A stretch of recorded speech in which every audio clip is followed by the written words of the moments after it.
Opposition party? ये तो अभी नहीं कहा जा सकता।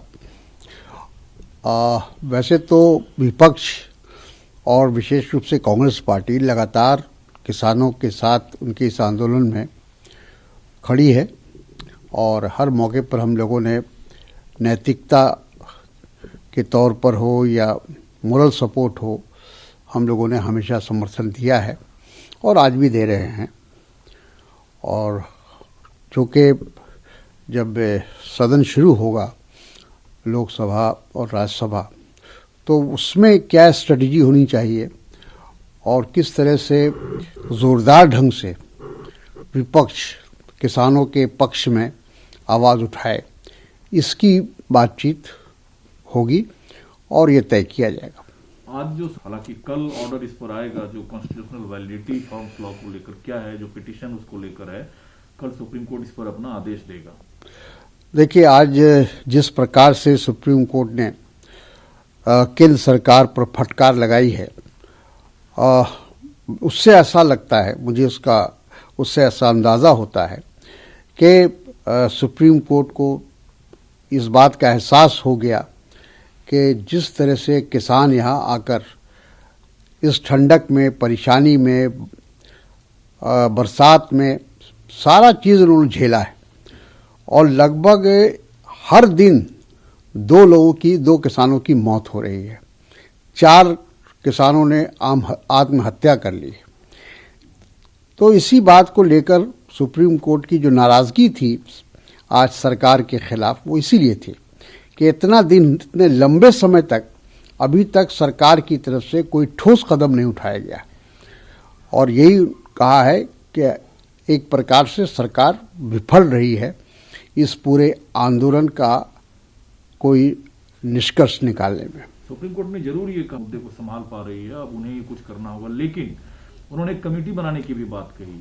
क्या इससे लगता है आपको किसान लीडरशिप तैयार होंगे कमेटी बनाने? अब ये तो किसान तय करेंगे कि जो सुप्रीम कोर्ट का एक ऑब्जर्वेशन आया है कि एक हाई पावर कमेटी बनाई जाए जिसमें दोनों पक्ष के लोग हों और जिसकी अध्यक्षता कोई रिटायर्ड जज या वर्तमान जज करे और निष्पक्ष रूप से उस पर बातचीत हो और वो कमेटी किसी न किसी निष्कर्ष पर निकले। लेकिन उस कमेटी में किसान जाना पसंद करेंगे या नहीं करेंगे, ये तो उनकी जो यूनियन का जो संगठन है वो तय करेगा। सर, वैक्सीनेशन आज पीएम ने कहा कि 16 जनवरी से वैक्सीनेशन होगा, पहले 3 करोड़ लोगों को दिया जाएगा, जून तक में भारत के 30 करोड़ लोगों को दिया जाएगा। जो राजनेता हैं वो जल्दबाजी में कतार में ना लग जाएं, जब उनकी बारी आए तो ही वो अपना वैक्सीन ले। भारत के लिए गर्व की बात है, 2 वैक्सीन हमने बनाया। आज अगर हम नहीं बना पाते तो कितनी मुश्किलें होती जब हम दुनिया के दूसरे देश से खरीद रहे होते। बिल्कुल, मैं समझता हूँ कि इसके लिए सबसे पहले जो हमारे वैज्ञानिकों ने, टेक्नीशियन लोगों ने, साइंटिस्ट ने, जो लोगों ने भी इसमें रिसर्च करके इसका रास्ता निकाला या इसका वैक्सीन निकाला, मैं उनको बधाई देना चाहता हूँ। भारत जैसे देश में इसकी बहुत आवश्यकता थी। सारी दुनिया कोविड से परेशान है, कोरोना से परेशान है और वैसी हालत में भारत जैसा देश जो बहुत सारी चीज़ों से जूझ रहा है, आज हमारी आर्थिक परिस्थिति बहुत ही दयनीय है। हर क्षेत्र में हमारे जो स्वास्थ्य की जो व्यवस्था है वो भी पर्याप्त नहीं है।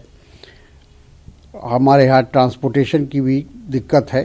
ये तमाम चीज़ें हैं। इन चीज़ों को देखते हुए अगर हम लोगों तक जल्द से जल्द ये वैक्सीन को पहुंचा दें, ये सरकार पहुंचा दे, तो मैं प्रधानमंत्री का एक तरह से शुक्रिया अदा करूंगा।